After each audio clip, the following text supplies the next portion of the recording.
Simon, thank you very much. The floor is yours. Thanks, Leon. I hope everyone can hear me. It's a pleasure to be invited to give this talk about an area of shared interest between our subspecialties. The objectives that we hope to get through today include these two things, the first of which will mostly relate to my presentation and the second for Maria's presentation. So firstly, to describe the bleeding and thrombotic complications that we see in children with severe liver disease, and then to try to address this balance between pro and anticoagulant factors and the current limitations in our ability to measure that balance. So first of all, just in terms of orienting us to the problem, the children that we're really talking about today are those with severe chronic cirrhotic liver disease. We're going to leave for a future session acute liver failure and issues related to liver transplantation, which I think are too much really to deal with all in one session. So these kids are mostly those with these diagnoses that you see on the slide there: biliary atresia, which is responsible for 50% of the liver transplants that we do in children, PSC, intestinal failure-associated liver disease, typically children with surgically acquired short gut or congenital enteropathies on long-term TPN from which they acquire a cirrhotic liver disease, CF liver disease, and then a group of a long list of rare disorders such as the progressive familial intrahepatic cholestasis, Alagille syndrome, etc. And these children, when they become cirrhotic and develop end-stage liver disease, are characterized by a number of things that we observe. They typically have low platelet counts, they typically have rising INRs, and we know that they have a tendency to bleed because we have to deal with their variceal bleeding, perhaps most obviously. And because of these observations over many years, people have previously at least thought of this as an auto-anticoagulated situation. But when we look at the clinical manifestations from a bleeding and thrombosis perspective, we not only see these issues of bleeding, but also the risk of thrombosis. So yes, these patients are at risk of variceal bleeding. Sometimes we see mucosal bleeding, menorrhagia in the teenage girls, and we certainly have long-standing concerns about the risks of invasive procedures and the bleeding risk associated with that. But also, I can give you clinical pediatric examples of each of these forms of thromboses. Pediatric published data is somewhat lacking in relation to the incidence and prevalence of these thrombotic problems, but there's a much clearer literature in the adults which I will refer to. So I'm going to try and illustrate each of these kinds of risks, how common are they, and talk a little around prevention and treatment. And we'll start with perhaps the most obvious and from my perspective the most common of these problems, which is variceal bleeding. We've known, of course, clinically for a long time that children with cirrhotic liver disease bleed from varices. What has become clearer in recent years is how to categorize that risk of bleeding. And we can do that by doing an endoscopy to look at the appearance of the varices. This is something that's been long validated in adults, but only very recently validated in children.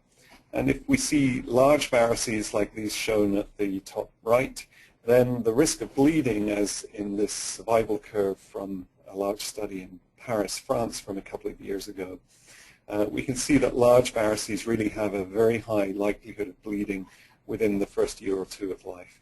Whereas if you have small varices, such as this vague impression of a barracks in the bottom right image, the risk of bleeding is very much lower than that over an extended 10 to 15 year follow-up period.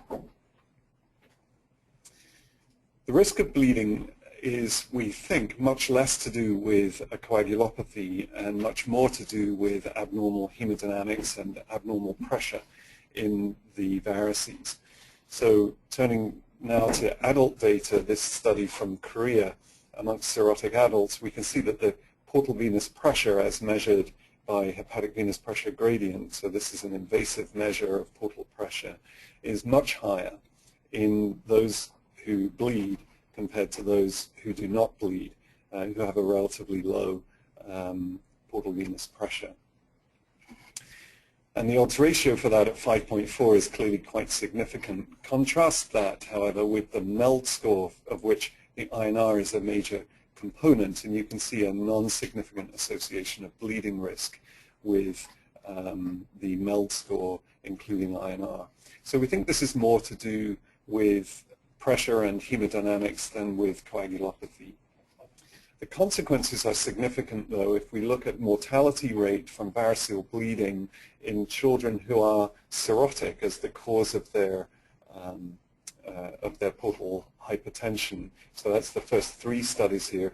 Each is a very small study, but you can see a significant mortality rate associated with variceal bleeding, varying from 5 up to almost 20%. And that contrasts with the portal vein thrombosis studies, where livers are normal otherwise and a very low, probably 0 risk of bleeding from variceal bleeding in that setting. And we think what's happening here in the cirrhotic children is that the bleed is setting up a sequence of events requiring, for example, admission to intensive care, often associated with sepsis, either as the triggering event or occurring as a subsequent complication, development of ascites and the need for its management, risk of rebleeding, etc. So these deaths are occurring in this sort of scenario rather than a child bleeding out in the emergency department, which we almost never see, fortunately. And the definition of death from variceal bleeding incorporates deaths occurring up to 6 weeks after the bleeding event for this reason. How do we go about managing this risk of variceal bleeding? I'll just briefly touch on these 3 areas. So first of all, primary prophylaxis, trying to prevent the bleed from happening in the first place, treatment of acute bleeding, and then subsequent secondary prophylaxis to prevent the rebleed. And as mentioned, the treatment is really focusing on hemodynamics. So the mainstay of treatment is non-selective beta blockers such as propranolol or nadolol, which drop portal venous pressure. And endoscopic variceal ligation is also used by some centers for this purpose.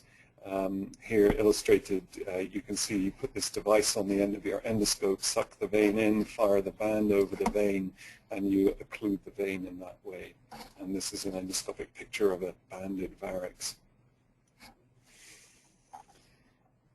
In patients presenting with an acute bleed, a typical treatment algorithm would look like this. Clearly initial resuscitation, IV antibiotics because of that high risk of infection. We do pay attention to the platelet count, but we tend not to be thinking too much about the coagulation parameters at this point. But what we're keen to do quickly is start a vasoactive medication, and for us that is octreotide, which works to reduce splanchnic blood flow and therefore portal pressure. If we achieve stability in that way, then we take the child for an early endoscopy and banding or injection sclerotherapy. And then we get into this secondary prophylaxis mode of monthly repeat endoscopies until we've got rid of the varices. And if we can't stop the bleeding, then we have various invasive surgical or transplant options. And if we can't stabilize the patient initially upon their presentation, then sometimes we have to do endoscopy in an unstable patient, or if you're in a center that can't do the endoscopy, you may have to rely on the rather old-fashioned approach of a tube that you put down the esophagus and blow up to provide some tamponade. We also shouldn't forget the surgical options for treatment, particularly of those with portal vein thrombosis or stable liver diseases that don't decompensate, such as Caroli disease. in which either a portosystemic shunt can be created by the surgeons, or for portal vein thrombosis, this really nice surgery where a bypass can be put in place, typically a graft from the patient's own internal jugular vein, which is attached to the left portal vein just inside the liver here under what's called the rex fossa. So this is called a meso-rex bypass, where the other end of the graft attaches to the mesenteric vein and thus bypasses the portal vein thrombosis seen here in situ in this diagram. This is the bypass graft going into the left portal vein here from the mesenteric vein, bypassing the cavernous transformation there.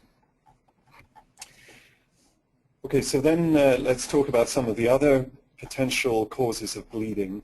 And on our list we have mucosal bleeding in cirrhotic children. And perhaps the two common scenarios where we see this are portal hypertensive gastropathy, shown in this larger endoscopic picture, the so-called snakeskin appearance to gastric mucosa, or this called a watermelon stomach, which is probably representative of gastric antrovascular ectasia. These, as well as this stomal, you see this erythematous ileostomy in a patient with short gut and parenteral nutrition associated liver disease. And the closer you get to this, you can see some distended veins and a tendency to ooze blood. This form of bleeding perhaps related to hyperfibrinolysis, which Maria will talk a little more about. What about the invasive procedure risk? So in our center and in most centers, the interventional radiologists and to some extent the surgeons are always very anxious about undertaking invasive procedures in patients with liver disease who may have an abnormal INR and an abnormal platelet count. The pediatric data here is lacking, but I'll show you some adult studies that address this area in two circumstances, the first of which is paracentesis to sample or remove large volumes of ascites. And here are two big studies, the first of which included 1,100 paracentesis procedures in adults, and no bleeds were observed in all of these procedures in cirrhotic adults, in spite of the fact that they gave no blood products to any of the patients, half of whom had low platelet counts below 50, and 3/4 had an elevated INR, still no bleeds. At the same time, in this very large study, 4,700 episodes of paracentesis, again in adults, very low bleeding risk.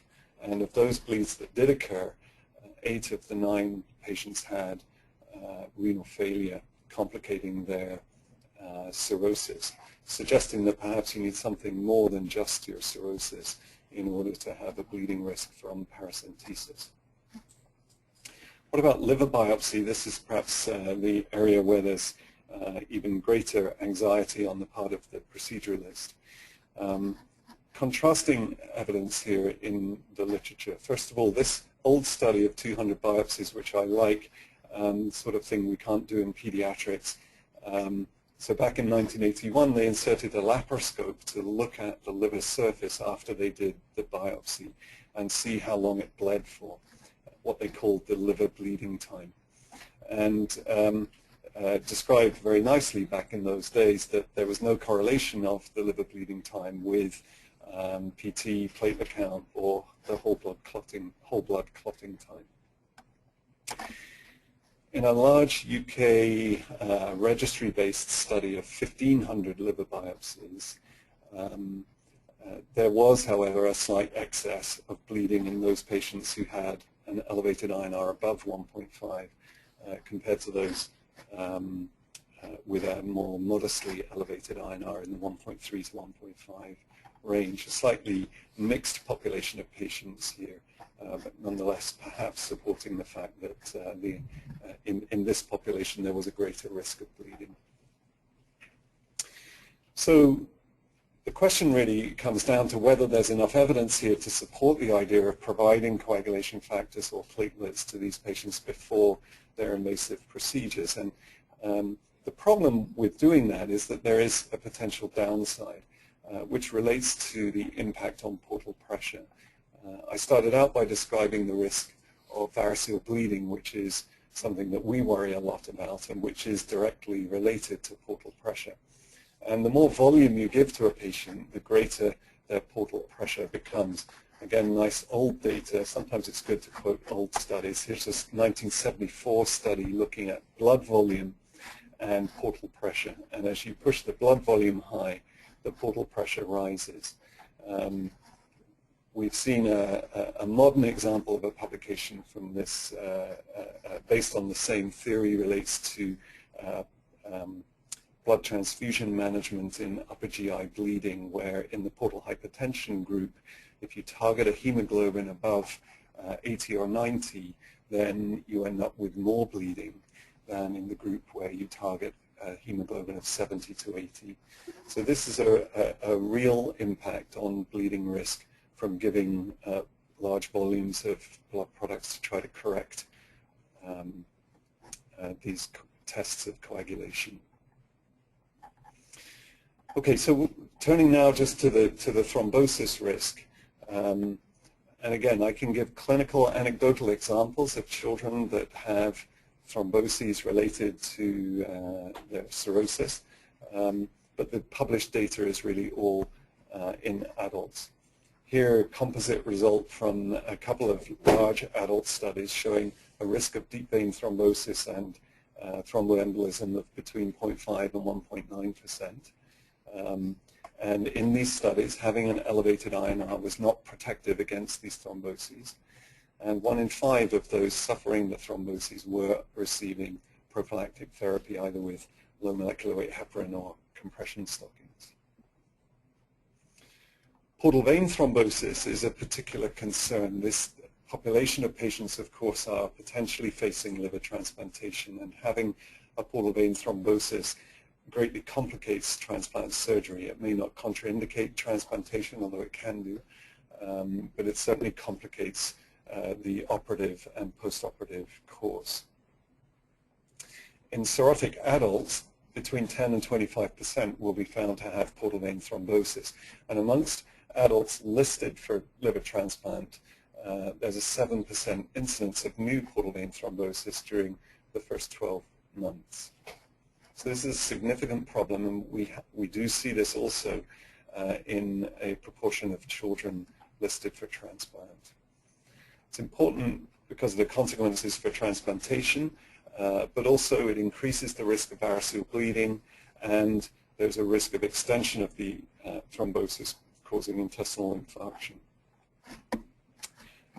In the interest of time, I'm not going to talk a lot about treatment, but there are treatment options, including anticoagulation, thrombectomy, or insertion of a shunt between portal vein and hepatic vein by the interventional radiologist, what's called TIPS.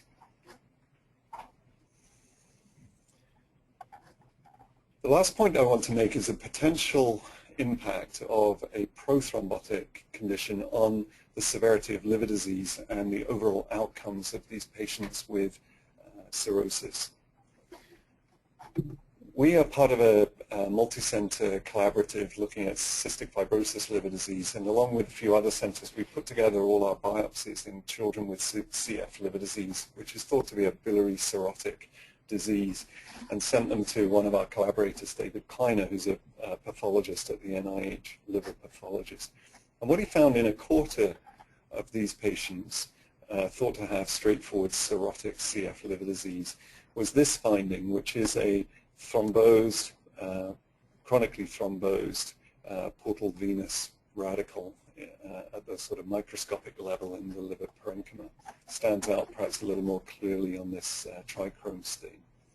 So a quarter of the patients had this, and this finding has been replicated by others looking at CF liver disease, and you can find it in other liver scenarios as well. And it raises the question whether these thromboses are contributing to the severity of liver disease. Some evidence to support that potential came just a few years ago from an innovative approach in cirrhotic adults, where the risk of thrombosis was clear from some of the data that I've shown you. And in order to try to prevent portal vein thrombosis, this randomized study of anticoagulation was undertaken. So cirrhotic patients with abnormal clotting were put on enoxaparin in a randomized fashion compared to no treatment controls. And it was effective, with the primary outcome being prevention of portal vein thrombosis. On the left-hand survival curve, you can see the controls developed more portal vein thrombosis compared to the enoxaparin treated group. But perhaps of greater importance in the long run are these two survival curves, which show that not only did they get less portal vein thrombosis, but their cirrhosis was less likely to decompensate. Decompensation usually means variceal bleeding, ascites, hypoalbuminemia, and the patients were more likely to survive compared to the controls, suggesting that maybe there's a greater impact here than just the impact on portal vein thrombosis. So we clearly have a problem on both sides of this equation with a bleeding risk and a thrombosis risk, although this has not been well quantified in children yet. It is much better described in adults. Questions now for us to address are, why is this happening, and how can we better measure where these patients are at in relation to pro versus anticoagulation? And with that, I will pass over to Maria.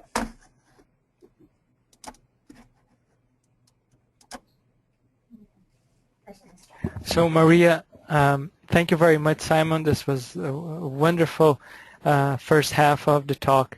And now I'm just going to pass the torch to Maria. Maria, now please go ahead and share with us your words of wisdom. Yes. Thank you very much for inviting me to participate in this webinar today. And I will continue to talk about coagulation in children with liver disease.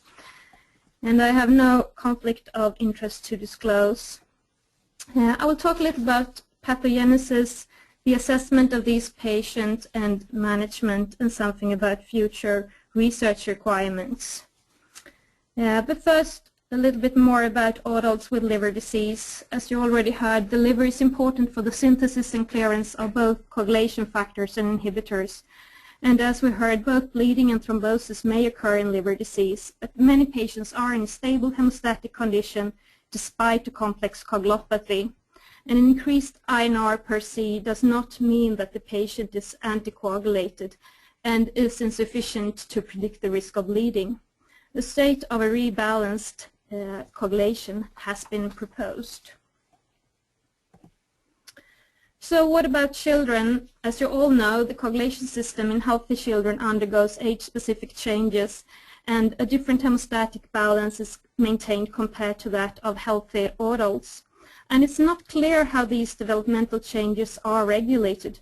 A study in children receiving a liver transplant from an adult donor showed that the liver graft produces coagulation factors and inhibitors according to the pediatric profile. Children have a lower risk of thrombosis compared to adults, and when they occur, they are often associated with a combination of stasis and endothelial damage. As we already heard, liver diseases can affect children of all ages. The incidence is lower and the spectrum of liver disease is different compared to adults. And cholestasis is especially common in neonates. Chronic liver disease may progress into cirrhosis and cause portal hypertension. We see mucosal bleeding, intracerebral hemorrhage, and variceal bleeding, but we also see thrombotic events. And about 4 to 10% of the patients on the transplant waiting list have portal vein thrombosing, and the corresponding number, as we heard, in adults is 10 to 20%. The coagulation factors are also used as prognostic markers. So what do we have to take into account when we think about the risk of bleeding and thrombosis in pediatric liver disease? First, we have to consider loss of reserve. The reduced synthetic function of the liver leads to reduced levels of both pro- and anticoagulant factors. And And the reduced synthetic function narrows the distance between bleeding and thrombosis in liver disease. And vitamin K deficiency secondary to cholestasis is well described in pediatric liver disease, especially in infants. And this condition leads to impaired gamma carboxylation of the vitamin K-dependent coagulation proteins and inhibitors. A similar loss of reserve may also affect the fibrinolytic system, with changes associated with both hypo and hyperfibrinolysis according to adult data. Hyperfibrinolysis have been described in a pediatric study, but the data is very limited. Specifically, whether the patient actually develops bleeding or thrombosis depends on additional risk factors in individual patients. So we also have to consider vascular flow and endothelial dysfunction. Increased vascular resistance due to structural changes of the liver in combination with the reduced capacity to mediate the vascular tone is of importance for the decreased portal flow that may develop secondary to cirrhosis. And such reduction in portal flow increases the risk of portal vein thrombosis and increases the risk of development of portal hypertension. Von Willebrand factor and factor VIII are expressed in sinusoidal endothelial cells and are often increased in both adult and pediatric liver disease, and this has been linked to endothelial dysfunction. The activity of ADAMS13 is commonly decreased, which impairs the clearance of von Willebrand factor. An increase in von Willebrand factors has been shown to correlate to portal pressure and fibrosis in adult liver disease. Adult patients with viral hepatitis in combination with factor V Leiden have been shown to have an increased progression to fibrosis, and patients with hemophilia have a slower progression to fibrosis. And this suggests that the endothelial dysfunction in combination with loss of reserve may lead to increased development of fibrosis in adults. And as we already heard, a randomized trial has shown that enoxaparin prevents portal vein thrombosis and also liver decompensation in adult patients with advanced cirrhosis. On the contrary, in patients with portal hypertension, an increased blood flow develops in the splanchnic and systemic circulation, which leads to secondary splenomegaly with thrombocytopenia, portal hypertensive gastropathy, and esophageal varices. And rupture of such varices causes bleeding. And the risk of bleeding in patients with cirrhosis and treatment with low molecular weight heparin has been shown to be increased. So the risk of bleeding and thrombosis differs when comparing different vascular beds within the same patient at the same time point.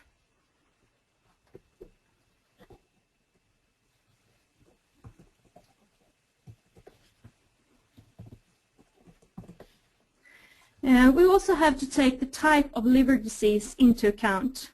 Although coagulopathy, bleeding, and thrombosis may occur in any type of liver failure, some specific diagnoses are more often reported to be associated with coagulopathy and or an increased risk of bleeding or thrombosis. And here are some examples. In biliary atresia, vitamin K deficiency bleeding is common, which may cause intracerebral bleeding in infants. In Alagille syndrome, vascular abnormalities have been described, which may cause intracerebral bleedings or stroke. And we have shown in a study that patients with markedly elevated bile acids have elevated coagulation factor levels, which may be a problem when these factors are used as prognostic markers. In the CDG syndrome, glycosylation defects are seen, which may cause bleeding and thrombosis, including stroke. In Gaucher's disease, acquired von Willebrand's disease have been described. And in cystic fibrosis, central venous catheter-related thrombosis is described, and we also heard Simon talk about the microscopic thrombosis in these patients. In autoimmune hepatitis, antiphospholipid antibodies have been described, and this may be a risk factor for thrombosis. And there is an increased risk of portal vein thrombosis in children with liver abscess. In veno-occlusive disease, which most commonly occurs following stem cell transplantation in children, includes disruption of the endothelial lining, fibrin deposition within sinusoids, microthrombosis, and development of fibrosis. So what about laboratory tests? Well, currently no single test can predict the risk of bleeding or thrombosis. And as you see, INR just gives an indication of the loss of reserve regarding the procoagulant factors. But INR is important as a prognostic marker in, for example, the PEL score, which is used for liver allocation. And here are the other parameters used in the PEL score. There are two types of methods to measure prothrombin time, the quick method and the Overin method. And the quick method, which are used from what I've heard in Canada and also in the States, include factor 2, 7, 10, 5, and fibrinogen. And the method we use in Scandinavia includes only factor 2, 7, and 10. And the correction factor, the International Sensitivity Index, is used to convert the measured prothrombin time to INR. And the calibration systems that are in use to determine the ISI were developed for vitamin K antagonist treated patients, and the same equation is used for both the quick and the Overin method. American studies have shown a large interlaboratory variability when the Overin method is used in liver disease. And an alternative calibration for patients with liver disease has been suggested with a liver-specific correction factor, the ISI liver. But no center has been able to take this calibration system into clinical practice, and the SSC-ISTH has suggested that ISI-VKA can be used for regions with a difference between ISI-VKA and ISI liver not more than 10%. We wanted to evaluate the Overin method for these patients. We performed a study where we sent out plasma from adult liver patients to different hospital laboratories in Sweden. And we could show a low interlaboratory variation. And we also determined the ISI-VKA and ISI liver for 3 Overin regions and could show a difference below 1%. The lower difference between the ISI liver and ISI-VKA with the Overin compared to quick might be related to the fact that the Overin method is only affected by the levels of factor 2, 7, and 10, which are reduced in similar ways in both VKA treatment and liver disease. The quick method is also affected by the levels of factor 5 and fibrinogen, and these levels are expected to be normal in VKA-treated patients, but are often abnormal in liver disease.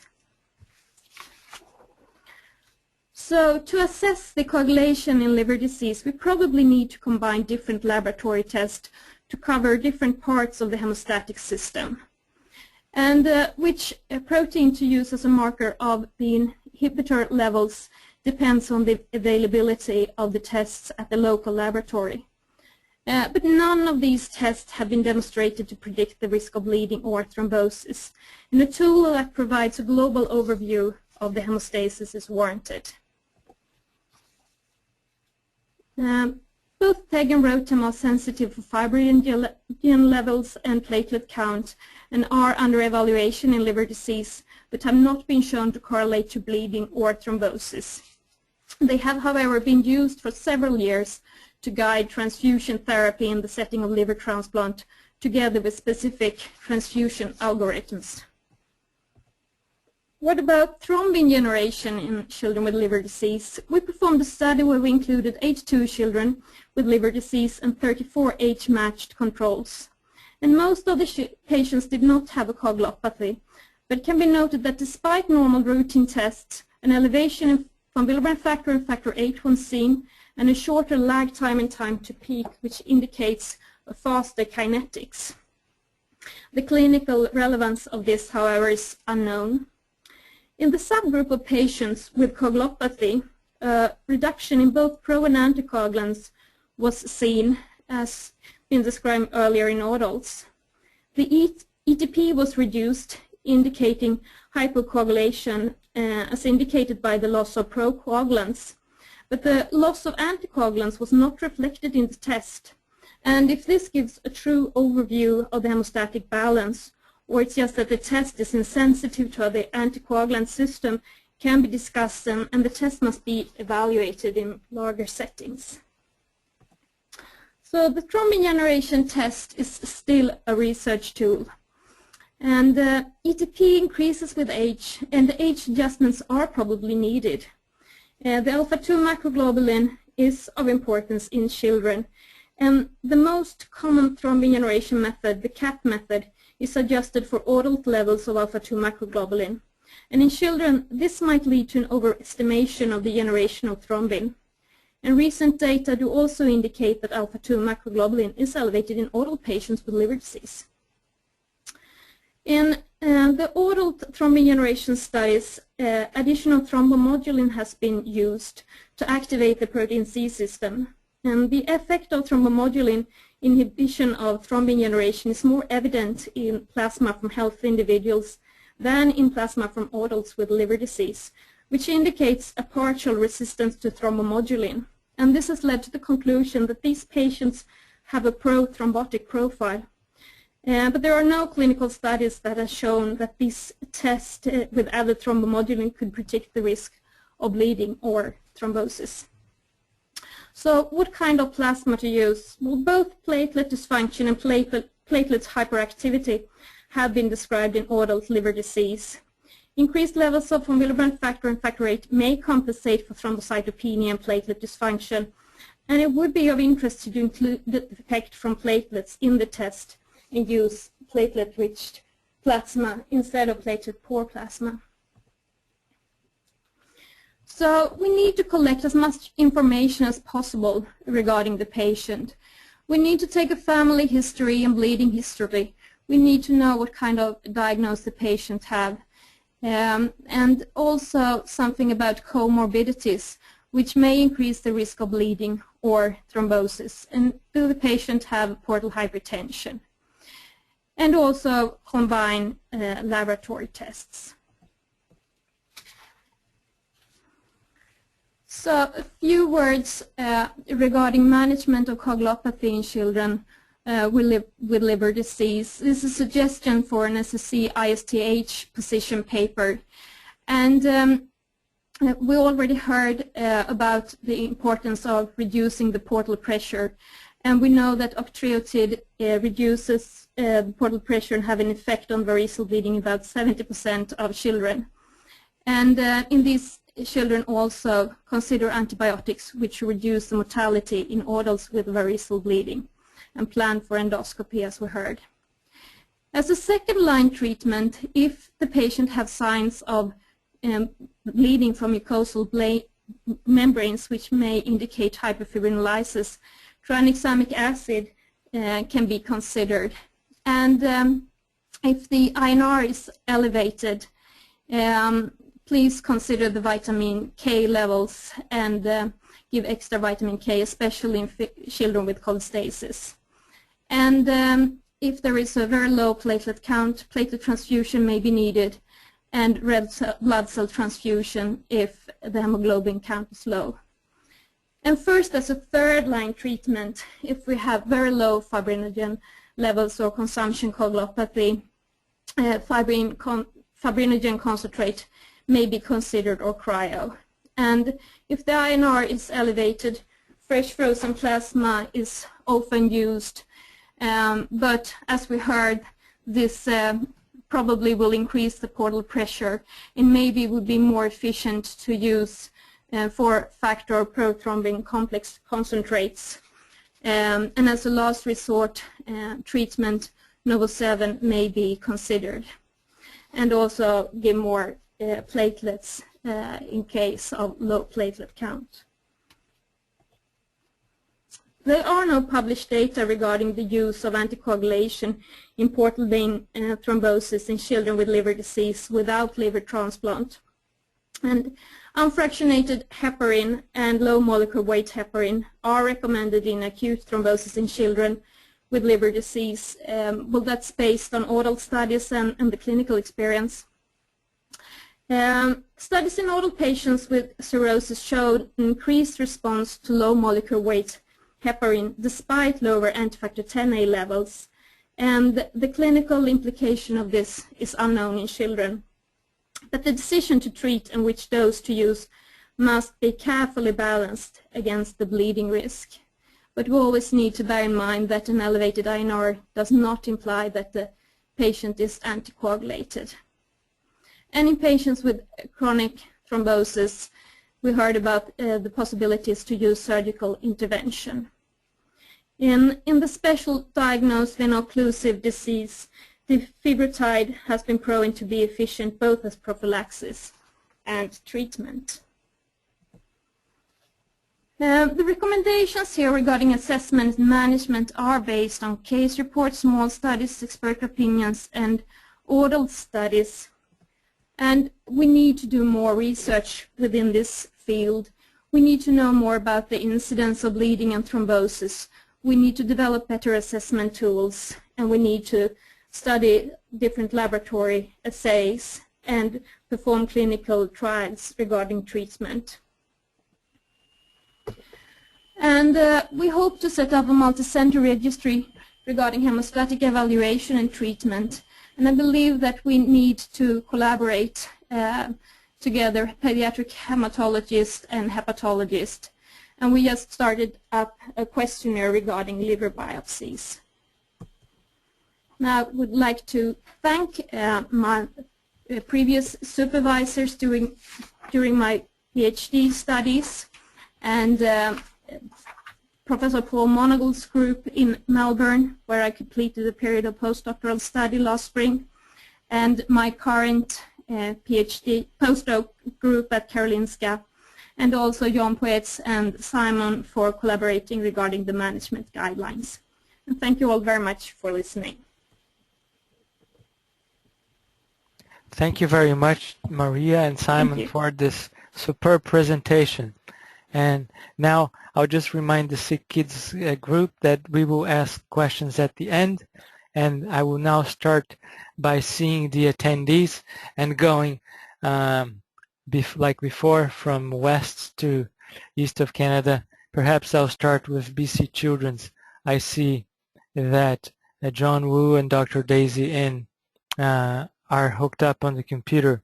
Would there be any question from John Wu first, as I mute you, John? Yeah, hi, this is John Wu from BC Children's Hospital. I'm wondering about the therapeutics. Does desmopressin has a role in like in these patients with liver disease?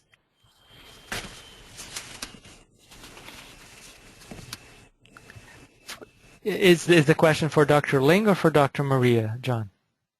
Hello? Yeah, is the question for Simon or for Maria?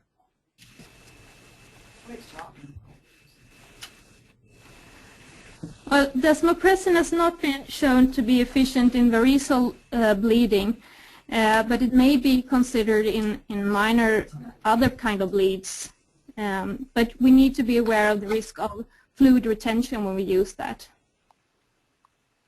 Okay, thank you. And let's go to, do you have any other comments, Simon? No. Okay, thank you.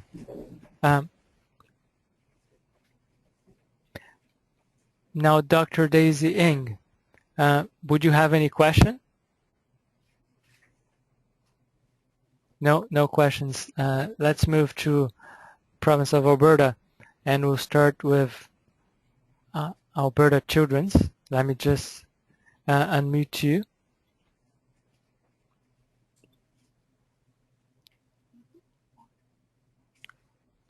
Now, Shaheen Damji, do you have any questions? Hi, Leo. This is Max Steele. Shaheen's Oh, hey, Mac. Yeah, Shaheen's our admin assistant who helped set us up. Okay, then. I had a question maybe for Simon, maybe, but Maria could answer. Just what about the evaluation of the efficacy of the portosystemic shunts, sort of clinical follow-up? And maybe a bit more to that, how do they decide which patient that should get the procedure? And is the Mesorex the only shunt, or are there other ones that are used? Okay, so how to decide, first of all. I guess the first division is between portal vein thrombosis and parenchymal forms of liver disease. The parenchymal liver disease causing portal hypertension is often heading towards liver transplant, and at least in this center here at Sick Kids, our transplant surgeons much prefer to have an abdomen that has not gone through a portosystemic shunt previously. So usually if we're having such trouble with portal hypertension that we're needing a surgical shunt in a patient with a cirrhotic liver disease that is potentially a candidate for transplant, then we will transplant them rather than shunt them. The exceptions to that on the parenchymal side are things like Caroli disease associated with autosomal recessive polycystic kidney disease, where the synthetic function can remain stable for a long time after the portal hypertension becomes problematic.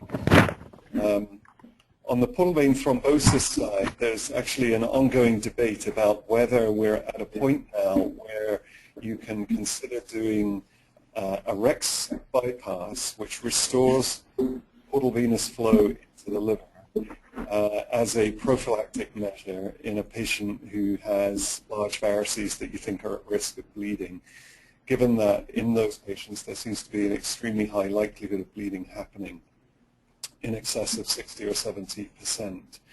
So some centers with particular expertise in the REX shunts will consider doing them prophylactically in that situation.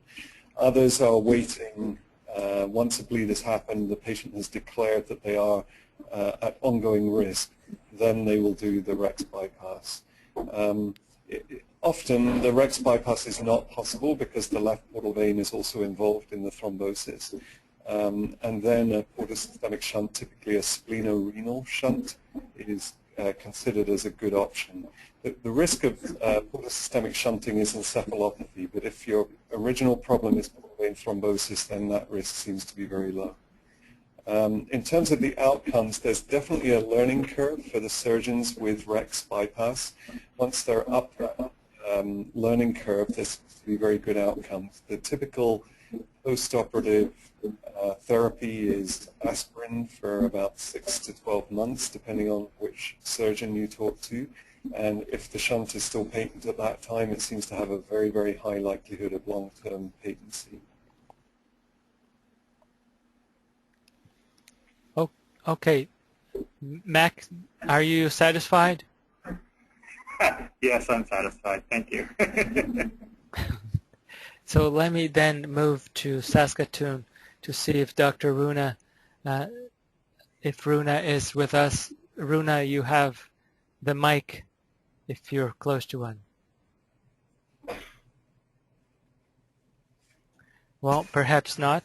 Then I'll move to perhaps Ontario. Let's go down the list of Ontario centers. Let me ask Mariana Silva first if she has any questions. Mariana? No questions from Mariana. Let me see if we have anything at Gio, and let me try to unmute. Gio, you have the floor. Hi, I don't know if you can hear me. It's Rob. Hey, Rob. My big question is about, it's always the issue is liver biopsy. Everybody panics around the liver biopsy. And the question is about prophylaxis around liver biopsy and the whole external versus intraarterial liver biopsy. I don't know if you can comment on that. So from Sick Kids' perspective, our interventional radiologists do all of our liver biopsies now. And they like to see the INR below 1.5, and they like to see the platelets at least 75, 80 in order to do a percutaneous biopsy and no ascites. So that's what we're currently held to. And sometimes we run into trouble with the volumes required to try to achieve that. The alternative transjugular approach we regularly use in patients where we can't or don't wish to try to achieve those sorts of values for the coagulation tests. Acute liver failure, for example, being probably the most common example of where we'll do a transjugular approach to the liver biopsy. And with that, we seem to have a very low level of risk of bleeding post-liver biopsy. The question that remains unanswered is whether we'd still have a low risk if we didn't try to correct these values. Okay, thank you. So you're basically transfusing to please the radiologist. In order to get the biopsy, I guess. Rob, any other questions? No, thanks. Before we finish with Ontario, actually I received questions via email now. Back to Saskatoon, Rona has a question. Okay, well, I can't see her question very well. She raised her hand, but there's no question. Let's go to Quebec now. Let's see if we can open the mic of Montreal Children's or the phone. Anybody from Montreal Children's? No. If nobody there, let's. I skipped Manitoba. My apologies for that. Let's open the mic, Manitoba. I mean, we don't need Charles Mazurka and R-Shot and stuff. Like, we don't need. No, no questions there. So let me open the floor to not to SickKids, to Vicky Price. Vicky, I'm not sure if I know you sent a question, but do you have a mic in front of you?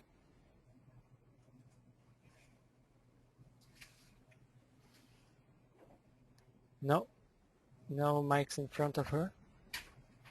So are there questions here on the floor at SickKids? I have a question, Liam. Can you hear me, Liam? Yeah, I can hear you, John, if I recognize your voice.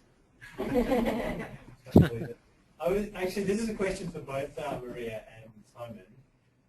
Other than the one adult study that Simon presented, all of the other data doesn't really help to distinguish between so-called coagulopathy and severity of liver disease, because mostly the risk of thrombosis are probably almost better correlated with the severity of the disease. And unfortunately, INR and other coagulation factors are also part of the MELD scoring things. So there's that one study about the prophylactic enoxaparin, but other than that, like how do you think you'd go about trying to separate the two things? Because I think even, for example, in situ thrombosis, microscopic thrombosis in organs, I think it's very hard to tease out as chicken and egg, as in, is the severity of the inflammation the cause of the thrombus, or is it the other way around? And I just wonder if you try to go about sorting them out. Sorry, it's a difficult question. I couldn't really hear the whole question. So the question, I think, is how do you tease out cause and effect if you're seeing thrombosis in cirrhotic patients? Are we seeing thrombosis as a primary thing that is contributing to the severity of the disease, or are we seeing more thrombosis in severe disease? Right, yeah. Is that correct? Yeah. Okay. I guess in human studies you need to do an intervention in a randomized way to try to address that question. And there is one of those, which is the one that I presented, which gets some way to that, although it isn't definitive, because it may be that the improved outcomes in terms of decompensation and survival were just related to the prevention of the portal vein thrombosis and may not have been related to the potential for intrahepatic microthrombosis. So I'm not sure how much further you can go with that. You can repeat biopsies, but you're getting a tiny piece of the liver. We know that a lot of this stuff is very patchy, so if you have to biopsies to compare. For example, your CF population, have you, I mean, that's, you could say on trial there or something. Yeah, I mean, in theory you could.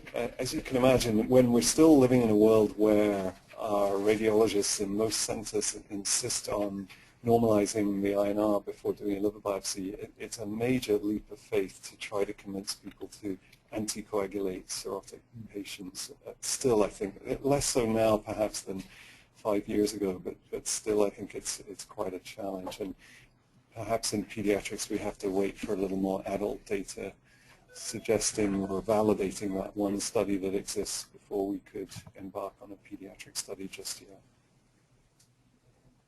I wonder if there are any studies that are ongoing or any results about GWAS with some genetic genetic polymorphism that can predict with the same patient the same severity of liver disease, where there is more risk or the balance between the risk of thrombosis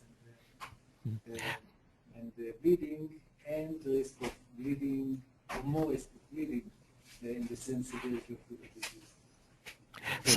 Simon, would you mind repeating the question so that everybody can follow us? Yeah, the question is whether there are genetic studies, GWAS studies, to look for markers of the risk of thrombosis versus bleeding in patients with cirrhosis. And Simon, if I may add, there's a similar question that I will ask, a final comment from Maria as we're getting close to the end of the hour, which would be, if you have a cirrhotic patient in whom data was shown that anticoagulation may be beneficial, if you have decreased protein C and antithrombin levels, but you also have prolonged PTT-INR, how to decide when to anticoagulate and when to not? So similar. Floor is yours. I don't know if you want to go with that, Maria, or... I didn't really get, if we have a combined coagulopathy with reduction in both pro and anticoagulants, if I would anticoagulate in the setting of a portal vein thrombosis, is that what I mean? Either portal vein or in a cirrhotic patient. Yeah. I mean, if there is a clear indication it's a acute portal vein thrombosis, yes, I would consider to anticoagulate, but not just because the patient has got cirrhosis. Okay. And then Simon, I think the comment about the GWAS that Dr. Dror asked. Yeah, I'm not aware of GWAS studies. I guess there's old studies looking at individual prothrombotic risks in portal vein thrombosis and hepatic vein thrombosis, but I'm not aware of GWAS studies. No, I haven't heard about that either. Okay. We have passed 4 minutes over the hour, and I think we have all enjoyed this tremendous talk on coagulopathy in children with liver disease. As we close, you'll be receiving evaluations. Thank you very much to the speakers, and we'll be seeing you in around 2 months with Dr. Jean Bucel. Thank you very much.